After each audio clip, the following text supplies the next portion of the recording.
Hello, my name is Kate Schutz, and today I will be presenting the results of my Lab 2 experiment.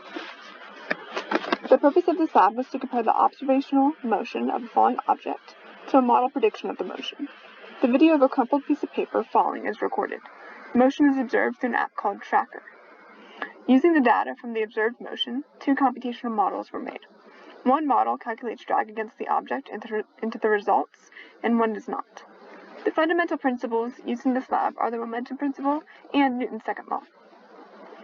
The observed motion and model calculations are then graphed and compared. The model of the motion with drag was closest to the observational data. On this slide, the formulas used to calculate the computational models of the object are listed. Here we have the momentum principle, a derived equation of the momentum principle, Newton's second law, the position update formula, the velocity formula, force of gravity formula, and the drag force formula. Here is the video of the object's motion that was analyzed. A few things to take from this video is first that I positioned the origin of the coordinate axis in the middle of the ball before it was dropped, and also that the positive x-axis is pointing to the right and the negative y-axis is pointing down. Another thing to realize is that the system of the experiment and of the motion is the ball, and the forces acting upon the system are gravity and drag. Here I show some more data on this experiment, including the frames I used, the frame rate, the change in time, the length of the ball, the mass of the ball, and the calculation for the force of gravity and the drag formula. A few things to note is that G is the gravitational constant for the Earth, and B is the proportionality constant for the magnitude of the drag force. On this slide, I graphed the observed data of the motion on the same graph as both computational models to compare them. The blue line shows the motion of the observed data, the red line shows the model of the object without drag, and the yellow line shows the model of the object with the drag calculation. As you can see, the model with the drag calculation was more consistent with the observed data than the model without drag. The inaccuracy of the model at around 0.3 seconds could be attributed to many reasons.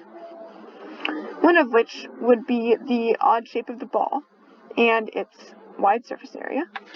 Another could be the fact that the ball was filmed in 2D motion and analyzed in 2D motion, while it really moves in 3D motion. Another interesting aspect of this experiment to observe from this graph is the potential of the object to have reached terminal velocity. Terminal velocity happens when an object is solely under the influence of gravity and reaches a constant velocity. Constant velocity would be represented on the graph in the form of a straight line. The question is, does the ball reach terminal velocity during this experiment? From my observation of the graph, none of the motion seems to reach terminal velocity because none of the lines are straight. They are all curved. Another hypothetical situation to consider is if the ball was thrown down instead of dropped. In this case, the ball would have a higher initial velocity and may reach terminal velocity in the same time period as the observed motion. To test this theory, I changed the initial velocity in the code I used to compute the computational model with drag. And here are the results. As you can see, the graph is a straight line showing that the ball is traveling at a constant speed. This means that the ball has reached terminal velocity. On this slide, the code I used for the computational model without drag force is shown. I first defined the initial conditions of the object, which you can see in this photo to the right here. Then I changed the equations for velocity and position in lines 75 and 77 to better reflect the momentum formula and position update formula respectively, and you can see that here in the left photo. I also set F net equal to the force of gravity and defined that as W, as you can see in line 69 and 71. For the second computational model that uses the force of drag in its model calculations, I set the force of drag equal to B multiplied by the square of the magnitude of the velocity, as you can see in line 70. B is the proportionality constant for the magnitude of the drag force.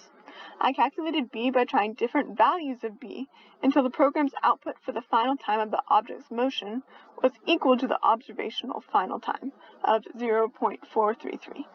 The last thing I did with my code was I programmed 2 arrows to extend from the origin to represent the force of gravity and drag force. In conclusion, the experiment was a success. The model with drag greatly resembled the observed data, and the slight inaccuracy at 0.3 seconds could be attributed to several small errors. Also, we observed that if the ball was released with a higher initial velocity, the falling object would reach terminal velocity quicker. Thank you.